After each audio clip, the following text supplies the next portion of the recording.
Welcome to Bears on Tap, hosted by Quentin Q. Crisco, Samir Patel, Sonny Verma, and the one and only Ron Luce.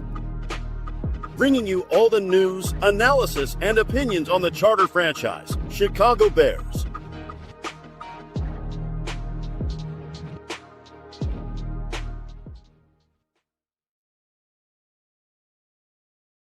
Welcome back to another episode of Bears on Tap. I am joined by Ron Luce and our recurring guests in these preview shows, Brendan Shagrew. How are you gentlemen doing tonight, starting with Brendan? I'm doing well, man. This is so exciting. I mean, we're talking about a Bears team that's 7-3. We have relevant football to discuss. I haven't seen as many mock drafts hit my timeline as much, except maybe for Jacob Infante because he's kind of a sicko. But like, it's so great to be able to just discuss playoff scenarios and a winning team for once. So yeah, even though the days are getting shorter, getting colder, I'd say it's just never been brighter for a Bears fan in quite a long time. So I feel good. How about you guys? Gentlemen, I'm doing well. I just shared today's preview because we have an AFC North opponent on the docket. The Bears own the North and the NFC and the AFC, and I'm convinced otherwise. And it's going to be a thing of beauty because, like you said, Brendan, this is a team that we're finally excited to like. The last time the Bears had their 7th win of the season this late in the year was like 2012 was the last time they had it sooner. It's been a long time since the Bears have been this good. And I think this Ben Johnson iteration especially is appreciated by Bears fans because even when shit hits the fan, which Bears fans got so used to in games, that things would just go awry and you're like, this is how it ends. They know how to push through adversity and find wins. And that's why I think this team's even more fun. But it's good to see you, gentlemen. It's again, I love Sundays, I love Tuesdays, and I love Wednesdays, and that's when we're on Bears on Tap of the Week. So to put this into context, like the Bears to be this late in the season in first place is I started doing this show in December 2021. I've never seen it as a podcast co-host. I've never really seen the Bears outside of like last place in the division this late in the season. So it's refreshing. It's new. It's a little different for me for something to talk about here because I'm just used to getting to draft talk by now. Like you said, Brendan, like you got to there. There's not a lot of mock draft talk. It's really nice, but it feels a little weird to me at the same time because like part of my lizard brain is going back to like, what about the draft? Right. And it's like, no, it doesn't matter right now. Bears are winning. Q, I gotta ask you, are you going to be fully prepared for draft season because of how good the Bears have been? I don't think so. Frankly, I mean, I might just focus on O-line because I don't know that I'll have time to do like between like my day job becoming more like time intensive this year and the Bears actually being good, so I can't get out ahead of it as much. I don't know if I will be fully prepared for draft season, but I'll try. I didn't mean to stir the crash out, Q. I had to ask. I had to ask because I know where the passion lies, and I'm kind of there with you, man. I mean, we've been around on Tap Sports since been around since the days of Matt Nagy when this team was still kind of playoff relevant, even if it wasn't super relevant. This is a whole nother beast, and I haven't been used to being a part of something like that either, my friend. So I'm right there with you. I understand it's the narrative. It's nice to go see like the Bears have a football game to win this weekend on X and not the Bears have X% chance of landing the number 1 overall pick if this happens. It's refreshing. Yeah, I mean, like usually around this time, people are checking Tankathon, and instead we're checking playoff predictors and simulators and things like that. It's crazy. I'm with you guys. I started covering the Bears in 2019, literally the spring of 2019. So vibes were high. Everybody was excited. And the best I got was a 2020 season where half the people didn't even want the Bears to make the playoffs because it meant another year of Ryan Pace and Matt Nagy. So even when there was good things happening, half the fan base was like, yeah, we don't want that. This is BS. So it's it is great to everything's better when the Bears are good. I'll just say this. Some people think that the media gets off when Bears are bad. People aren't complaining. That is not true at all. People are so much more willing to engage in content when it comes to a good football team. And that's what we got. And that benefits all of us. Brendan, you brought up that 2020 season, and I feel a sense of PTSD because that was a season that in hindsight, I wish we appreciated more as Bears fans, but there was so much we're over the pace Nagy experiment, which is crazy to think after 2018, right? And here we are. Yeah. What a turn of events. What a time to be alive. But gentlemen, we have the Pittsburgh Steelers coming into town.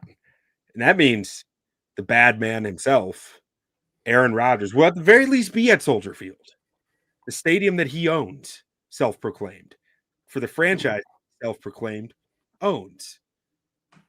How do you gentlemen feel about Aaron Rodgers?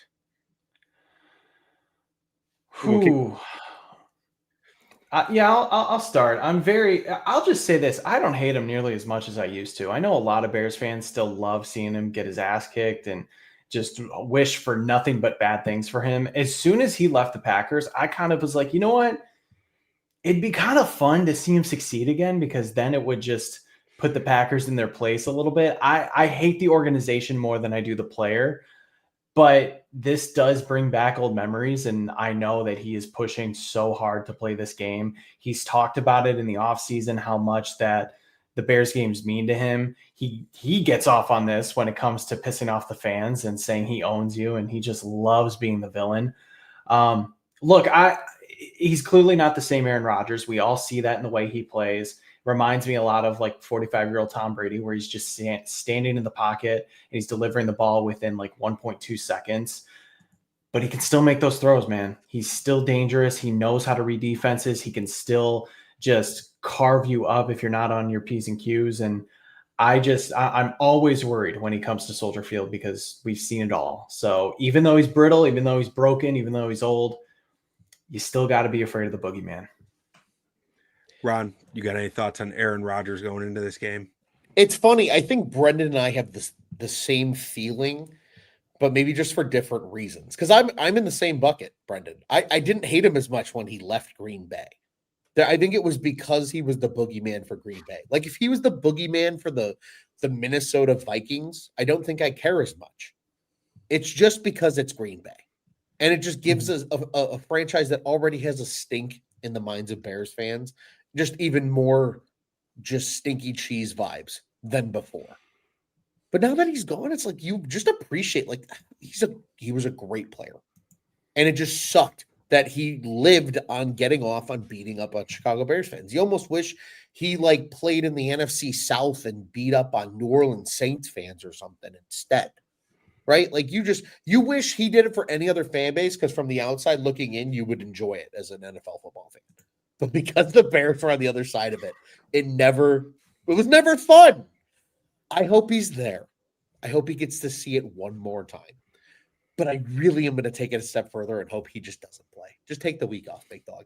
You're leaving on top. Just come get your farewell tour and just get booed the whole game and giggle about it on the sideline, and actually be ready to go try and win your division, because the Pittsburgh Steelers are leading the AFC North. That's how I feel. Let your boys take it on the chin. Let us get some more confidence. It's not against you. You just happen to be there. Come just be a fan for the day. Just watch the football game. That's all I want to see.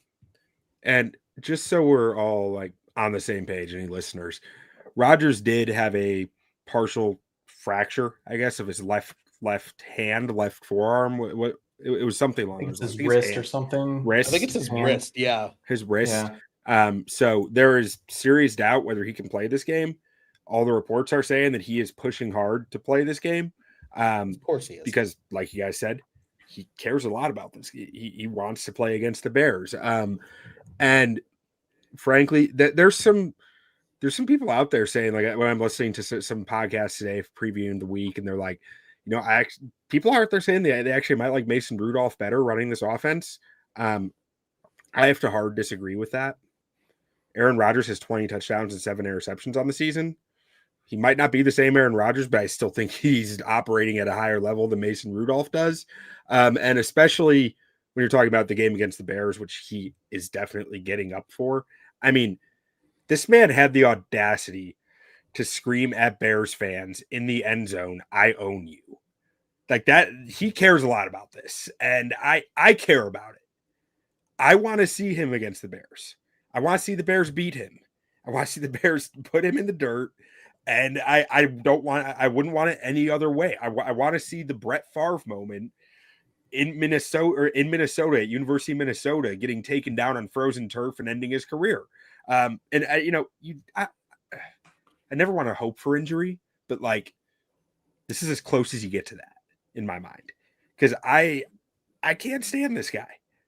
And to your guys' point a little bit, like sure, you kind of like seeing him leave Green Bay and have success is also kind of cool, because like I want to see Packers fans go through that as well, but at the end of the day, I just want the Bears to end Rodgers' career against them on a high note and have the opportunity to do that. Like I want to see that crescendo put on his career. I still remember Brett Favre's final game against the Bears. I'll never forget it.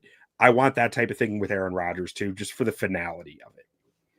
Yeah, we've clearly lost the war. Okay, we're not gonna paint a picture like the war has been. There's still some pockets being fought here, but like one last sucker punch and just leaving on that lasting thought, even though we clearly know that he's like 25-6 in his career. And I'll say this quickly. Yeah, it is.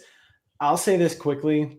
I respect Rodgers for just how much he gets out of this rivalry, because as much as I hate it, that's what sports are all about. You love guys that you can that lean into being the heel, and that you can hate, and that also just, can hate back and just be that true villain of sports. And that's who he is. And, I think when we get older, and Ron, you mentioned it, well, both you guys did, like kind of appreciating the greatness and all that.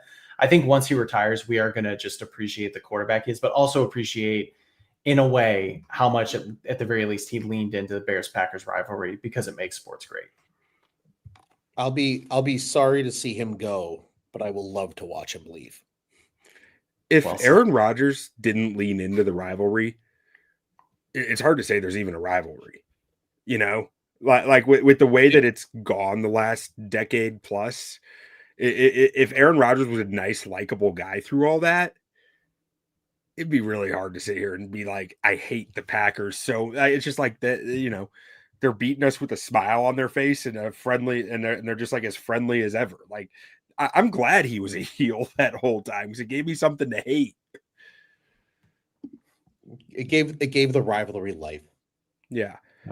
For all that, there could be, despite all the Bears losing. But I think, and I hope, we're at the end of that. And, I said this a few years ago. I even wrote a whole article about it, and it made it like now, if I look back on that article, I'm like, oh, how wrong was I? But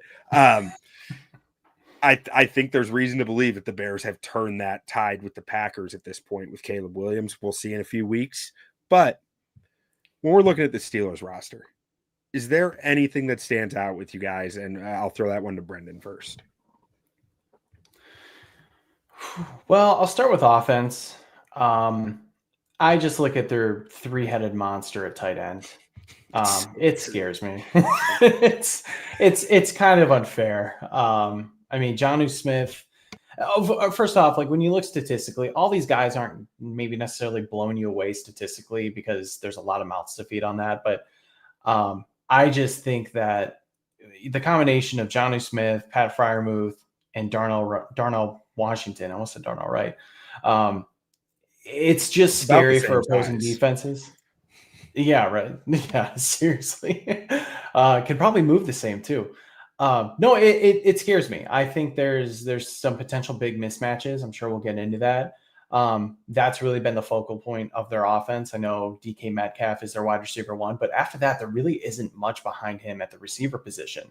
So the offense kind of funnels through those quick passes, nothing too crazy downfield. And you have to just be able to, try and slow them down with these big bodies. I think it's going to be a challenge for the Bears linebackers, especially if TJ Edwards cannot go again. We've kind of seen them struggle in that department. I think TJ Hawkinson should have had a much bigger day on Sunday against that group if he hadn't dropped so many passes. And I just think there's opportunities for mismatches there. So offensively, that stands out to me. And then defensively, I think we all see just an aging secondary that can't keep up anymore. I believe Darius Slay is going to be back this week. So in theory, it should be a boom for the Steelers defense on paper, but I just wonder how much you can exploit that with a relatively young skill position group that also has their own issues that we have to get over. But I see opportunity on defense and I see some worry on offense because I'm just wondering if the Bears have the horses to stop them. Ron, any thoughts about this roster? I think the Pittsburgh Steelers and the Bears mirror themselves offensively more than people realize. It's just a different flavor. Like what I mean by that, like they're the heavier, like they use the whole milk, not the 2% or the fat-free milk, right? Like they're big at tight end, but they use 3 deep. They have one elite playmaker and a couple other guys. I think the Bears are smaller in that category and a little more spread out. But it's kind of the same vibe. It's 5 weapons at the tight end and receiver position, maybe 6 even, that they feel very comfortable using with kind of a 2 running back look with one that's maybe not as great as the other. Like the difference is Caleb Williams. And Caleb Williams is the younger version of Aaron Rodgers. These are very like kind of oddly similar offenses in some ways, but I think they're just run completely differently. I would love to see what Ben Johnson would do with this Pittsburgh Steelers offense. I digress from my nerdy football hopefuls and fantasies. I think they're still talented enough offensively that they can give you fits, especially if they can find the best mismatches, right? We already know about TJ Edwards has missed so much time. If a linebacker has to match up on a tight end and it's not Edmonds and it's Sewell, that's an exploitation opportunity for the Pittsburgh Steelers. DK Metcalf could certainly still be that against the Bears secondary, given the state of it right now. There were plenty of mismatches to happen on offense. And then defense, I look at this defense and I just go, this is the weirdest defense of all time. Have you guys seen the TikTok video? It's from like the ads when they were doing the legends, when like Dan Marino and Jerry Rice and them are coming out like in football uniforms at their current age. That's what this defense feels like. Like you guys were all really good players at some point in your career or still are. Obviously, players like TJ Watt are still elite. You can make the argument that Hayward's the same way, even though he's been around forever. That's kind of how the rest of their team feels when you really look at it. Queen is still an effective player, not completely quote unquote old school veteran, but it's kind of the same vibe. I think Ben Johnson also wants this one because Ben Johnson gets up for coach via coach rivalries. And I think he looks at Mike Tomlin and wants to beat that guy too. So this one's a good one for the Bears, and it's at home. I think Ben Johnson gets off playing in front of the Bears fans because they're all just as sicko. We're all just as sicko as Ben Johnson is. It's a marriage made in heaven. Yeah, I mean, man, when I look at this offense or this roster in general, I love it. I just love what the Pittsburgh Steelers do. Like they don't actually like they're it's a lot better in theory than in actuality or in reality. But like Darnell Washington with Jonnu Smith and Pat Freiermuth, that is just as smash mouth as you can get in theory for a bait. I mean, this is their off. Like you look at their depth chart, they only run 2 receivers. Their depth chart, their base is 12 personnel. Jaylen Warren, he might not play this week. It seems like it's up in the air, but I love Jaylen Warren as a running back. He reminds me a ton of Tariq Cohen, maybe a little less juice, but like just as much like jitterbug kind of vibes and like how on earth did he do that kind of vibes. And then when I look at this O-line, I'm like, man, it's just talent. Like they haven't figured it out, but as from a pure physical talent standpoint, this O-line is right there with anyone in the NFL. Like I said, figuring it out and pure talent are 2 different things. Like Zach Frazier is the only one who I feel like has fully figured it out on their O-line. But if you're an O-line coach and you look at these players just like from an eval standpoint, you're like, yeah, let me work with that guy. Every one of them. Like they're the guys that you want to work with. And then defensively, I've been jealous of their defensive line pretty much as long as I've been alive. Like this thing runs 5 deep. Derek Harmon was one of my 6 deep, really, because you got Nick Herbig sitting behind Alex Highsmith and TJ Watt at edge. And Derek Harmon was one of my favorite players in the draft last year. Keanu Benton was one of my favorite players in the draft a few years ago. I think he's a super underrated player who doesn't really get the respect he deserves from a just physical wear you down standpoint. And then, Ron, like you said, you got Watt and Hayward, guys who are just still doing it. And Ramsey made the move to free safety. I think Ramsey's probably pretty good at free safety from everything I've heard and looked into it. I do think he is a really strong free safety back there. And Jabril Peppers is your dime back. That's fun. Kyle Duggar is your strong safety. Again, his number's not great here. I don't care. Kyle Duggar is fun, man. You want a safety who plays downhill and just attacks. Kyle Duggar is an animal. Basically, I look at this roster and I go, this team's going to test any other team's toughness any given Sunday. They're gonna physical you to death and play balls to the wall, and it's going to be a challenge for the Bears. I'm excited to see it. Q, I want to ask you a quick question before we get into the specific players. Were you a Broderick Jones guy coming out of the draft? So, I mean, I thought he was a first round talent, but and I still think that was a fair assessment. I did not he was clearly below Darnell Wright for me because there was just so much projection involved with him. He was such a physical specimen, but that Steve Sarkisian offense at Georgia was just so unprojectable to the NFL. What they were asking him to do was just he's going to be playing a completely different game in the NFL, a game that he's never had to play before because he was running out to block guys in space constantly or just run blocking. There was no in between. It was just either kill the guy in front of you or go kill that defensive back. And that were his two jobs, those were his two jobs. So I was I know there's going to be a lot of projection here. So I was mid to late first round pick makes sense.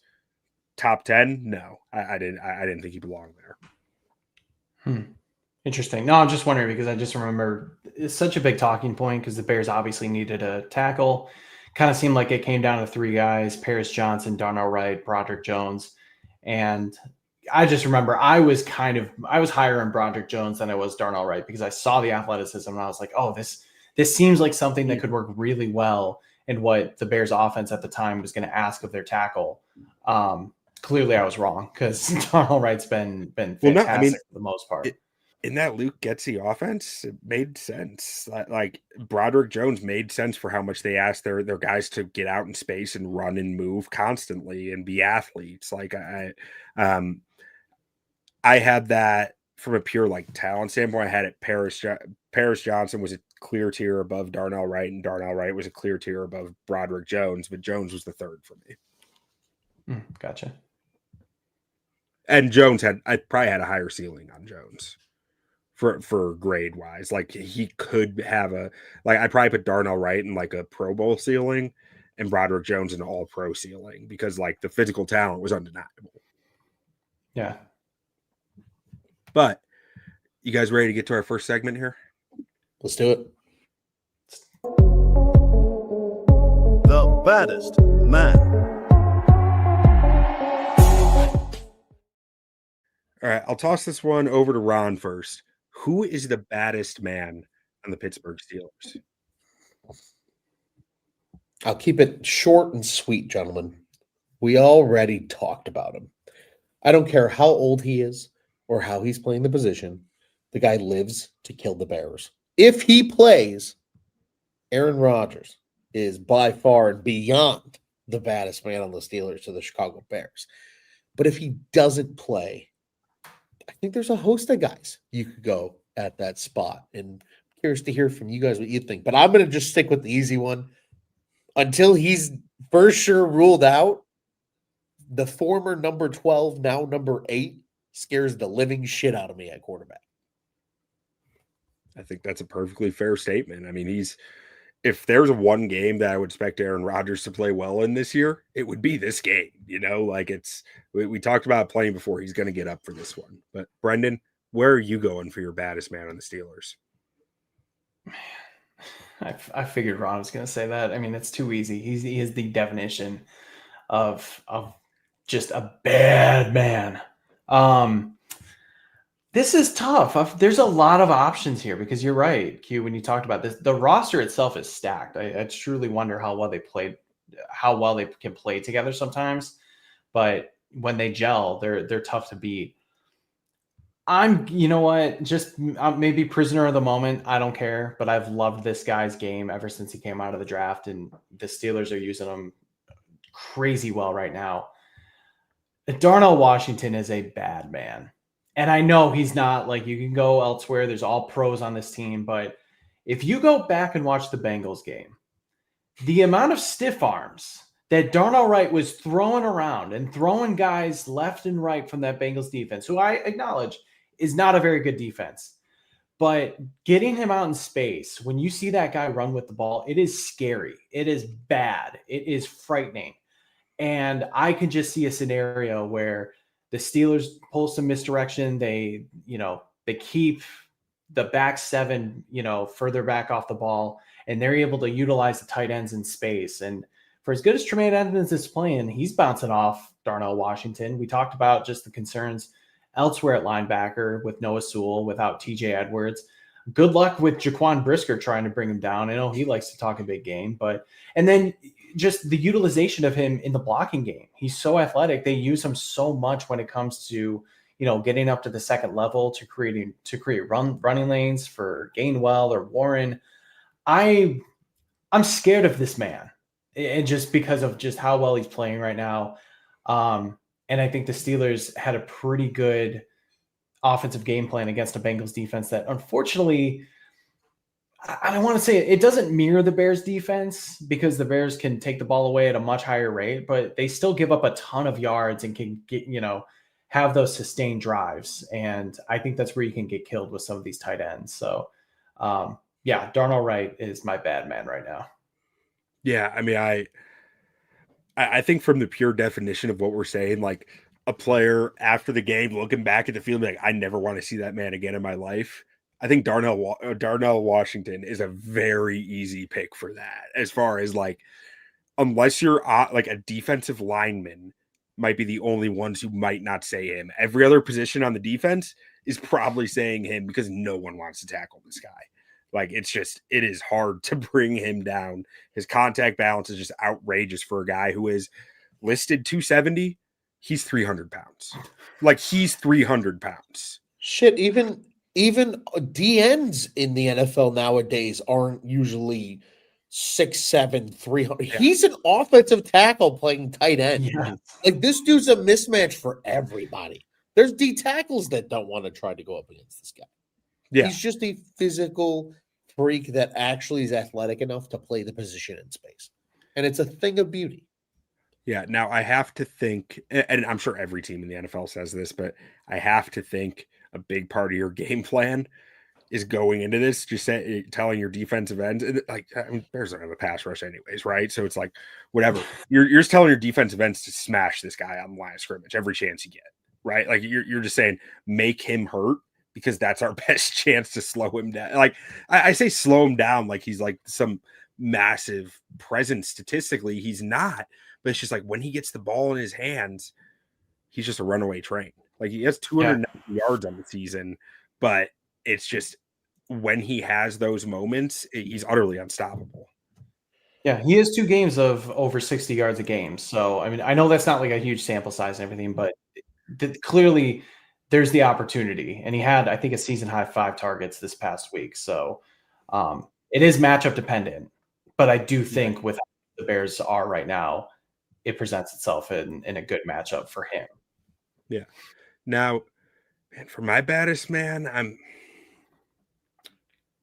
I think he's back this week. And part of this is matchup related, because I believe TJ Watt plays exclusively on the right against the right tackle. So I'm going to go Alex Highsmith.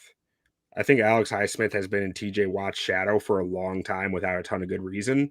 He's a very good pass rusher. And he, frankly, as far as the guys that Theo Benedict has seen on the left side, he might be the best he's seen all season.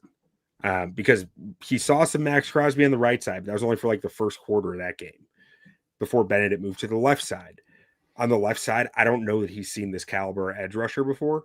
And like, I think Alex Highsmith has game wrecking potential over there against Theo Benedict. So that's my pick. A part of me wanted to mention the secondary because, I mean, but like, their numbers here aren't great, but we're talking about a very veteran secondary who can do a lot of different things. I was looking at one of those coverage charts earlier today for where the Steelers are, and the Steelers are one of the most diverse coverage units in the NFL because Mike Tomlin has a veteran unit that knows how to play every coverage that he can possibly throw out there, and he's not afraid to change it up and be disguising things. Like Duggar and Peppers are both beautiful players to disguise with. They're so good at moving forwards from depth and getting to a spot where you didn't think they could get. And Ramsey is, I think, I'm not sure there's many guys that'd rather have it free safety in the NFL right now than Jalen Ramsey without having watched his all 22 much this year. But I mean, I have to believe it's there. Like it's been said for close to a decade now, when this guy can't play corner anymore, he's just going to kick back to safety and continue having a great career. And I think that's still the case. So I wanted to at least mention the secondary. It's interesting because you go from one of the more diverse like fronts facing like a Brian Flores defense with what he can do up front versus just disguises in the back end the very next week against a defense that for a young quarterback, because Caleb doesn't put the ball in harm's way, hasn't had a multi-interception game in well over a year. So you do wonder with that, like how they can maybe, lure him into like a false sense of security, create some things that he hasn't seen before. I mean, that's definitely going to be on Ben Johnson to make sure that they're prepared enough for anything they throw. That's a really good point, Q. I didn't think of that. Yeah, I mean, the Steelers are right there with the Bears for takeaways this year, I believe. They're one of the top takeaway defenses in the NFL, despite not being one of the more sound unit, like kind of similar to the Bears, where they've given up a lot of yards and they haven't exactly been like that sound overall, but they've just been able to generate takeaways at an extremely high level. But let's go ahead and get to the Bears for you guys. So starting with Brendan on this one, who is your baddest man on the Bears this week?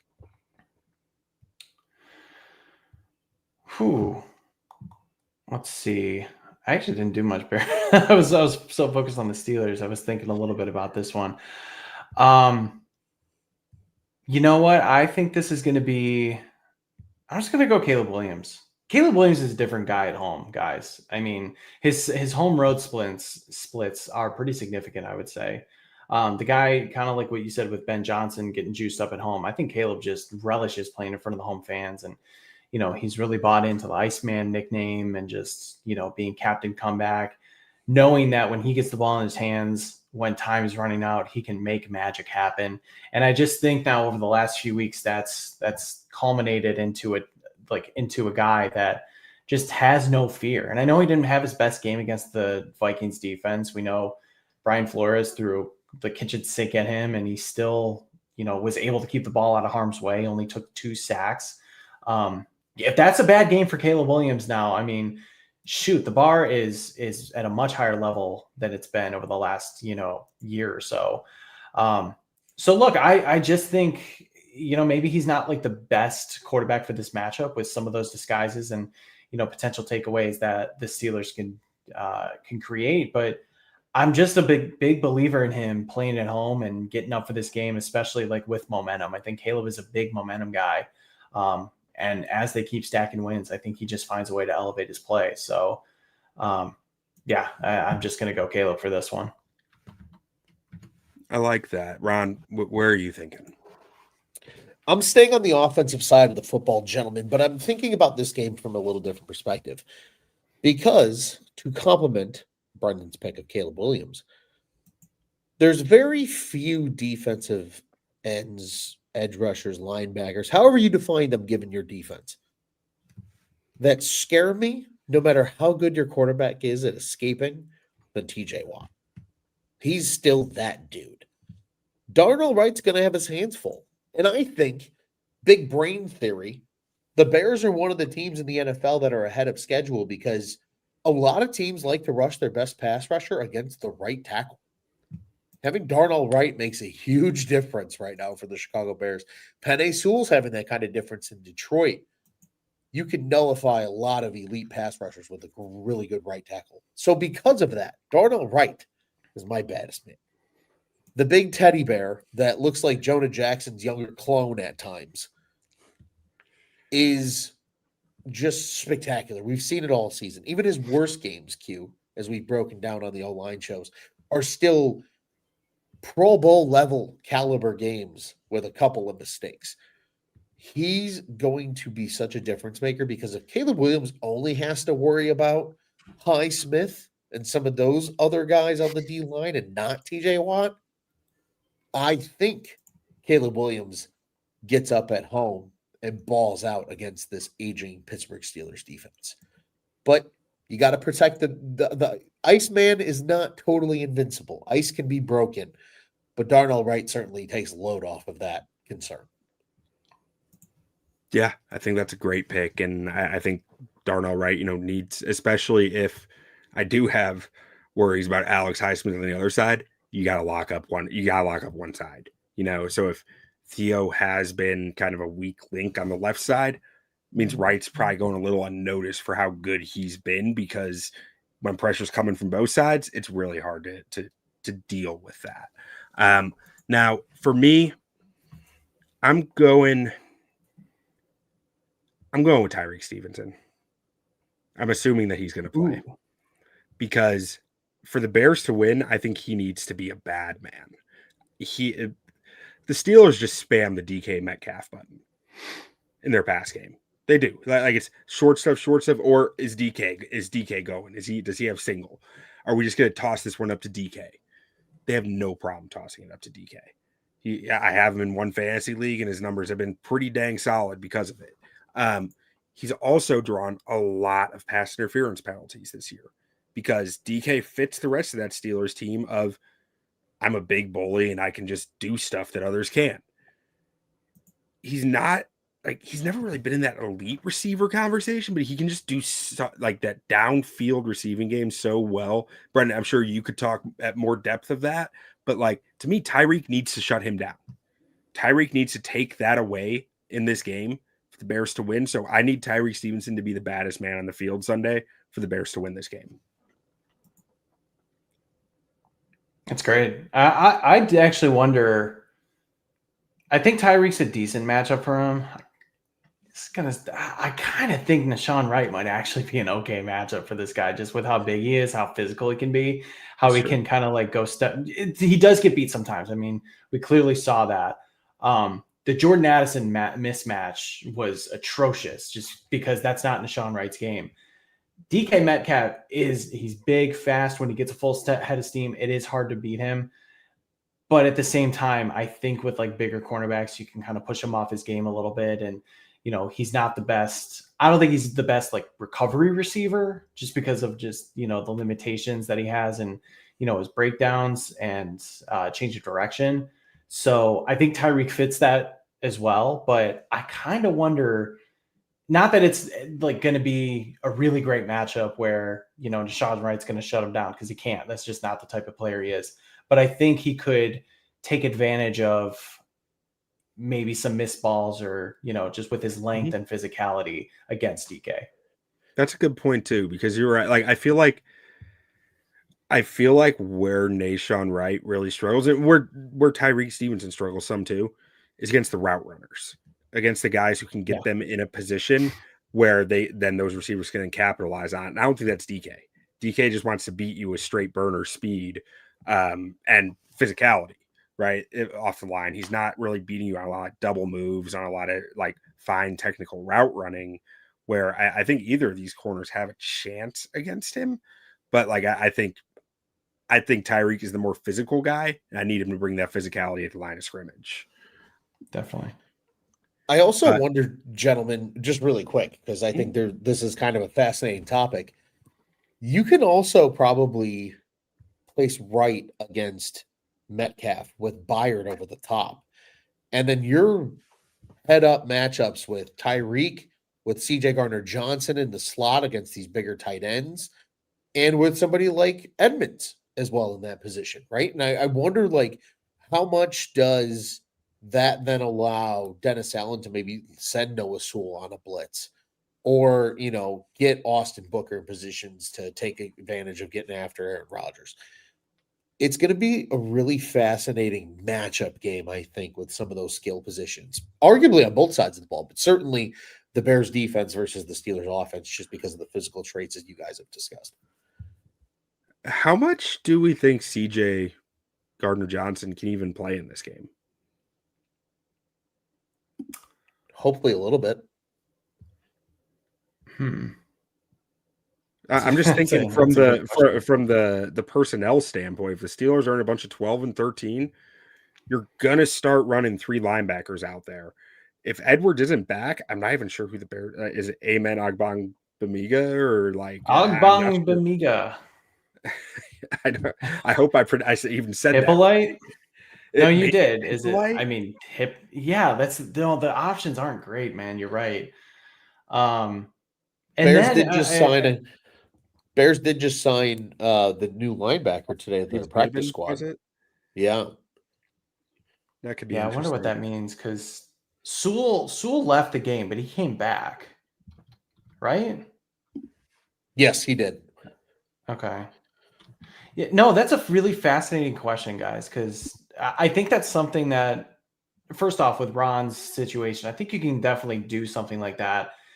And assuming that the Steelers are going to continue to play that 12 and 13 personnel, I'm not sure. I'm sure we're not going to take any of these guys, but then you start getting into, well, what's Kelvin Austin's role? What's Roman Wilson's role? Because both those guys they can beat coverages. They're fast. They're deep threats. They don't use them often, but there are chances that they could take that where they can get behind the Bears defense. And then if you're just focused on all these tight ends, DK, you're then leaving one-on-one coverage with a burner like that. You open yourself up to a big play. The Bears have not given up that many big plays this year. So I'm getting excited about the matchup opportunities. Like from a football, like just standpoint, taking out the rooting interest, it's going to be really fascinating. Yeah, it will be. But you guys ready to get to our next segment here? Let's get it. Yep. The nicest man.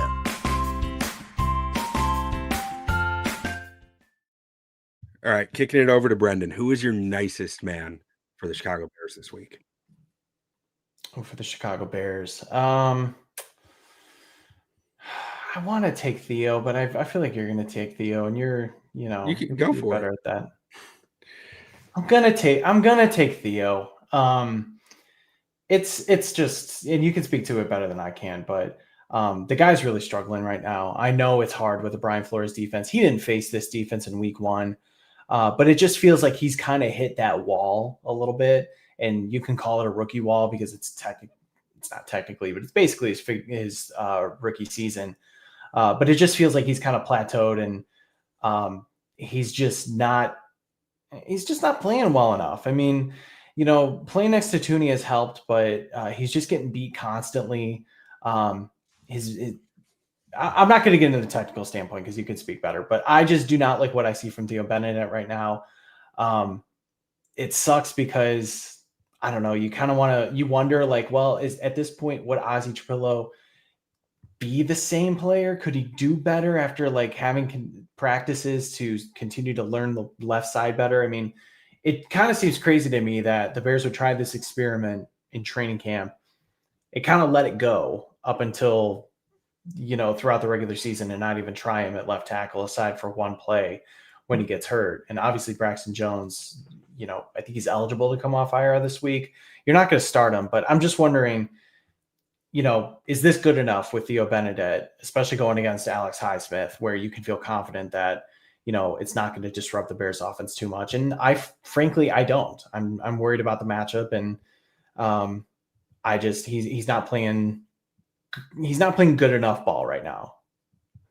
Yeah, I mean, I think Bennett is a pretty clear choice here, and what I think keeps Bennett in the lineup is one, he is such a willing and tenacious run blocker. Yes. He's not even that sound at it all the time, but like he just goes 110 miles an hour at all times with it. So like there's just like a attitude that comes with that and a wearing down the defense. But the other thing that I think has kept him in is Theo doesn't lose cleanly that often. And what I mean by that is he always gets hands on the defender. And he always has secondary and tertiary efforts that are helping the play. So it's almost a gamble of like, we know Caleb can make the first one miss. And we know Theo's going to clean it up after that. So it's just trying to scheme around that as opposed to the risky run with Ozzie is, in my opinion, playing aside that he's clearly a little slower at, is clean losses where he can't even touch the defender. Because I think that's a lot harder to mitigate within the offense than it is, Theo's at least getting his hands on the guy. It might be too deep in the pocket. He might not, and he can anchor, but like he's just, even if he ends up on top of Caleb, he's still got his hands on the guy and at least has a degree of control. So I think that's why he's still in there. Is that better than what Ozzie can do? I think only the Bears coaches can answer that. But like, I do think that is what has kept him in. And Ron, what do you think? I'm almost wondering, like, to me, he's the better version of what like Dan Skipper was in Detroit. Like a really good sixth lineman if he's your sixth guy on the roster. But when you need him to start, he absolutely can get the job done. Yeah, maybe he's not the most physically, perfect and all that at the tackle spot, right? We talk about the lack of length out of Benedict. But Q, I think you explained it perfectly. He gets hands on people and he's physical and he's nasty. And I think that just fits what Ben Johnson wants from his offensive lineman. And even if he's a guy who isn't as physically gifted as Darnell Wright or as sound as these three veterans they have in the middle, they're able to get away with it because at least Benedict plays 110%, like you said, Q. And I think in this offense, that's all that Ben Johnson needs him to do to be effective. Yeah. And I mean, I do think that it's a clear pick for nicest man for the Bears almost any given week, but especially against this Steelers D line. Ron, where are you going for your nicest man? I don't even feel good about this pick. I don't like doing this, but I think this is DJ Moore's week to be the nicest man. I wonder if he's able to get enough opportunities given his skill set and just the type of player he is against this type of defense. I think Colston Loveland's a better matchup this week. Maybe Luther Burden with that real take the top off speed against, some older DBs.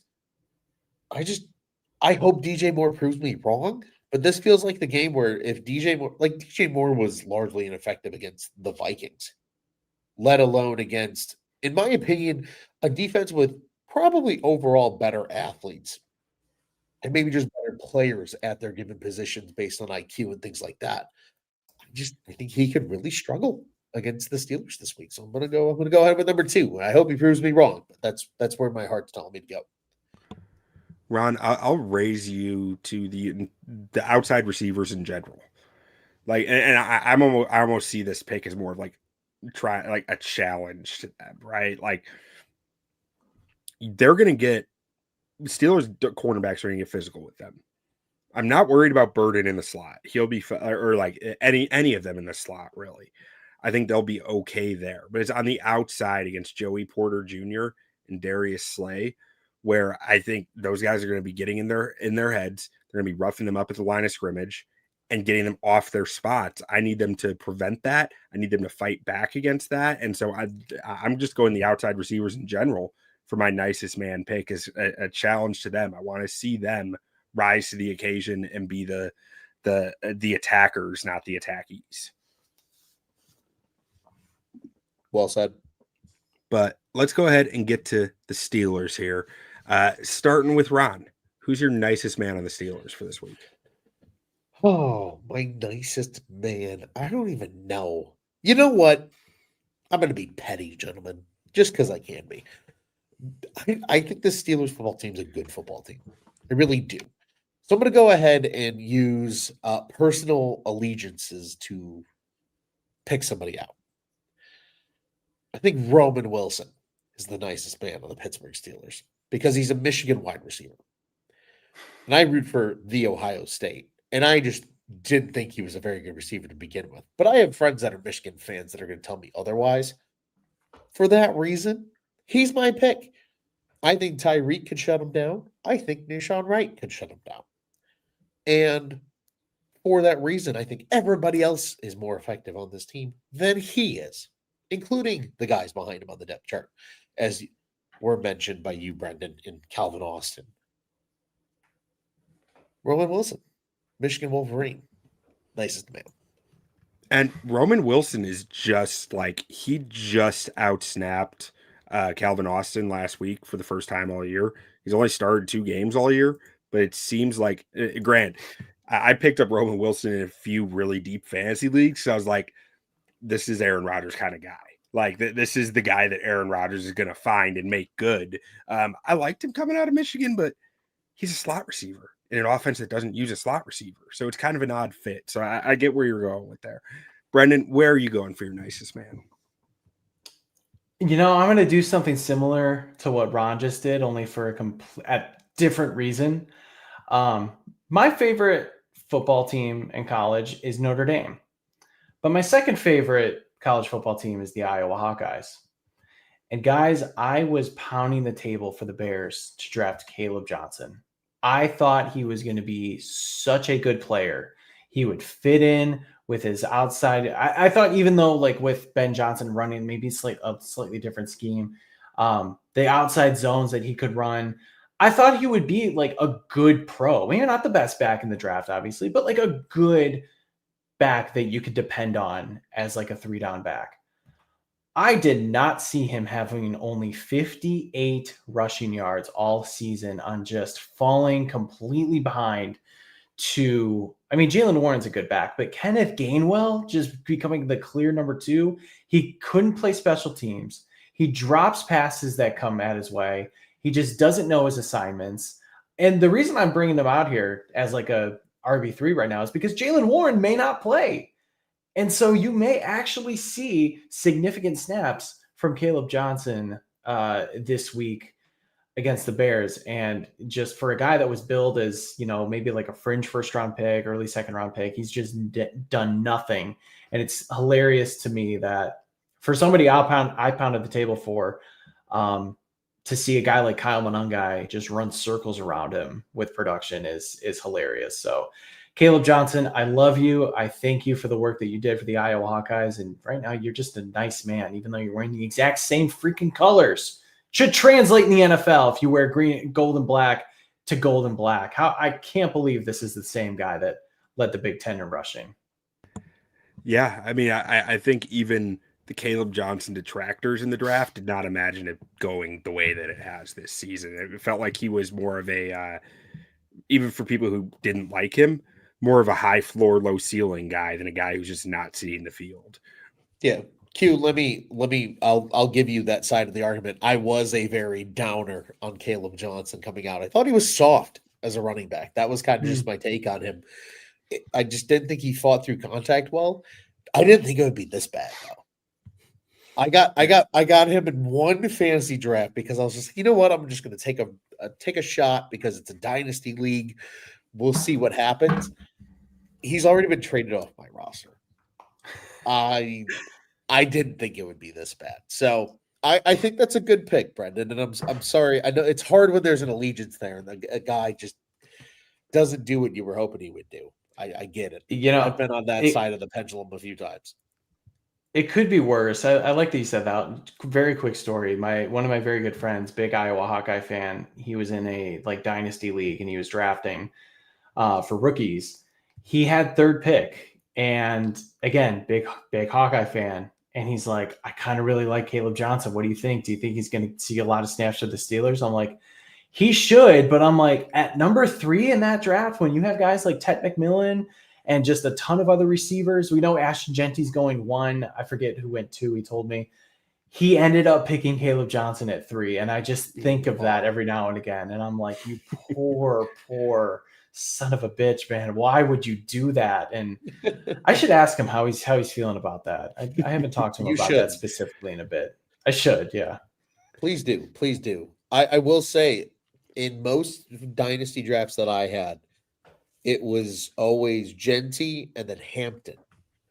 And Yes. Caleb to go 3 is pretty crazy. I won't lie.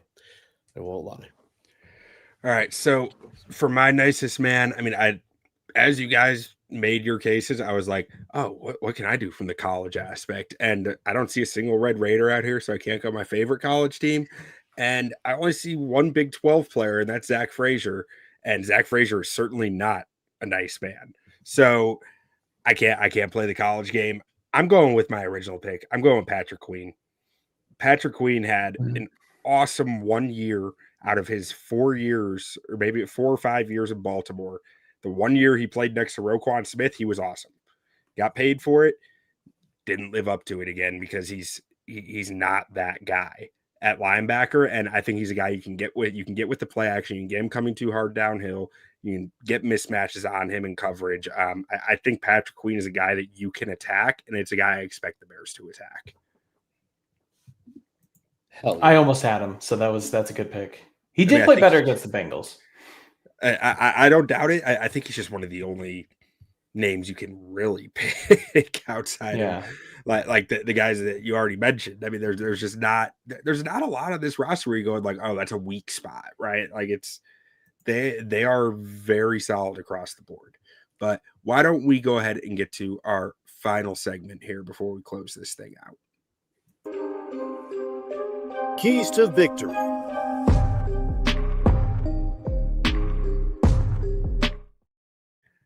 All right, tossing it over to Brendan first. What is a key to victory for the Bears in this game? All right, well, I'm going to use this as actually a secondary baddest man for the Bears because I feel like I should have said this guy initially. I think getting the ball in DeAndre Swift's hands is going to be very important. And I know I'm just referencing the Bengals game, but the work that Chase Brown was able to do against that Steeler defense, both in the run game and the passing game. Chase Brown has not had a good season. And I think that with how the Bears are running the ball and what they can do in the passing game with the short, intermediary passes, especially with the pass rush that they have, I think Swift, being that kind of catalyst for moving the ball both on the ground and through the air is going to be important for the Bears to kind of keep things going. The other thing, it's just, you guys mentioned it, just the better receiver play. We have got to see the Bears be able to bring balls in and confidently. I don't know what is going on right now with this group because we're talking now for the last 3 to 4 weeks where either there's drops, guys maybe don't know where they're going, missed balls. It's kind of like it's not firing on all cylinders like it should be. I don't know if it's a mental thing. I don't know if it's a thinking too much about pre-snap and trying to know the spots you're needing to go to. But it's gotten to the point where these receivers are thinking about catching the ball too much that they're not being able to catch the ball. I'm seeing way too many body catches. I'm seeing just, maybe some hesitancy on where to go and just picking their spots. Whatever Antoine Randall needs to do to get in these guys' heads, I don't know. I don't care if it's unorthodox drills. I don't care if it's just, running out, turning around, catching the ball, not thinking about where you're going. Because I've been there where it's it's second nature. And then the drops start building up. And all of a sudden you're thinking about that next play. I can't screw this up. And sure enough, you end up screwing it up. You're thinking about where you need to be. And, the ball just, for one reason or another, reacting is so much better than thinking when you're trying to catch a football. So I need enough is enough. I'm so sick of just the constant drops over the last few weeks. Find a way to catch the freaking ball and keep drives moving because it's really against a veteran team like the Steelers. I think you can get away with that with the Giants and the Vikings.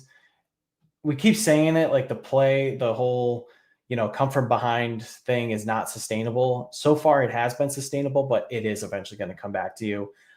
That's a big way to dig yourself out of that hole to keep drives moving. So those are my keys there. And then I would say just like what we talked about earlier, just be ready for a physical game on defense. Watch the tight ends, keep everything in front. Well, I should say keep everything in front of you, but just be aware of those short dink and dunk passes, and just be ready for keeping players near the line of scrimmage, because that's been the Steelers' game plan for most of the year when it comes to running back screens, tight ends, and then obviously they'll try to take the deep shot from time to time. But yeah, that's kind of what I'm feeling. Ron, where are you going for your keys? I'm looking at one place in this game that really draws my attention, and it's in the trenches, maybe, on both sides of the ball. I think this Pittsburgh offensive line is going to be tested, at least physically, by the Bears defensive line, but the Bears are going to have to generate some kind of pass rush. I think that's going to be critically important in this game. In addition to that, I think the Bears' O-line has a hell of a matchup against the Pittsburgh defensive line. That's where this one really sits for me. Can these veterans in the middle, can Darnell Wright continue his excellence, and can they mitigate Highsmith on the other side? Of course, they're going to use Durham Smythe. They're going to use Colston Loveland. They're going to use Cole Kmet. And just keep this D-line off of Caleb long enough for him to work his magic. Because I think the rest of this team has enough to make big plays. Loveland, the outside guys burning over the top. That's going to be critically important in this game. So for that reason, you got to win in the trenches, man. Got to win in the trenches. And whichever team does, I think firmly wins this game, because it's going to be a November Sunday in Chicago. It's not going to be the greatest of weather. You're playing in grass. It's been cold. It's been wet. It's just going to be a slugfest at Soldier Field. And whoever's able to dominate in the trenches is going to dominate on the scoreboard as well. Yeah, and I think mine is along a similar line to what both you guys already mentioned, but I feel like we got a few in there, so I'm just going to follow that trend a little bit. Almost every game the Bears have played this year, they've been the more physical team. Almost every single game. The only one that stands out to me that probably wasn't was Detroit week 2, and maybe Baltimore. Baltimore was. I would say Baltimore. But outside of those two games, the Bears have been the more physical team week in, week out. AFC North is a physical division. We already saw it with Baltimore. Their standard of physicality is higher than the rest of the NFL, and the Steelers they set that standard. So this is a game where the Bears need to come out punching in the mouth. Everything needs to be as physical as possible. And I mean, it's going to be ugly. It's going to be a slugfest. It's not going to be a pretty game. It's not going to be the most fun game to watch a Sunday, but it might be the most physical game on Sunday, and the Bears need to be the more physical football team. But let's get to just a few of these comments before we close this out. We have Melon Smasher mentioning here that the Bears are 12-1 versus the Steelers at Soldier Field historically. And then we have KO Kingdom here asking, do we think that the Bears get Johnson, Edwards, or Gordon back? What do you guys think on this one?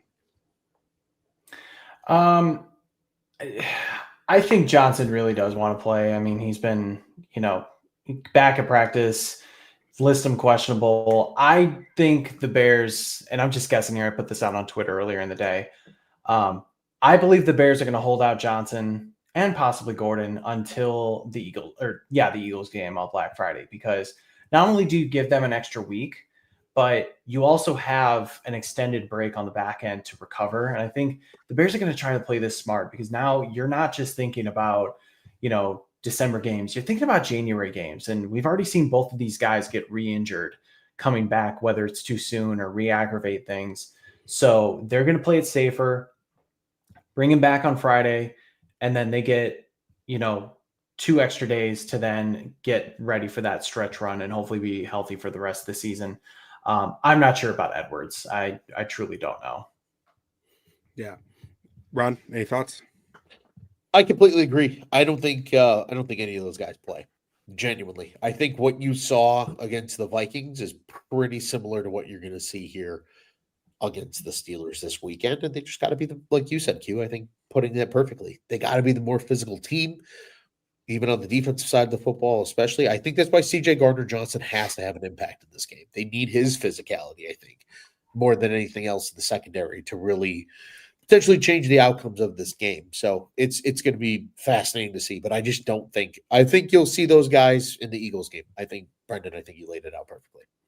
Yeah, I'm not sure about Edwards, but like I don't think Jalen, I don't think has a chance this week. We're talking about how physical we expect this game to be. I don't think that's the game we bring back Jalen and Gordon along similar lines. I don't really see why you would bring either of them back to protect. Like I would expect them to get injured again in this game if they came back for this game. But gentlemen, Brendan, first of all, why don't you remind everyone where they can find your work?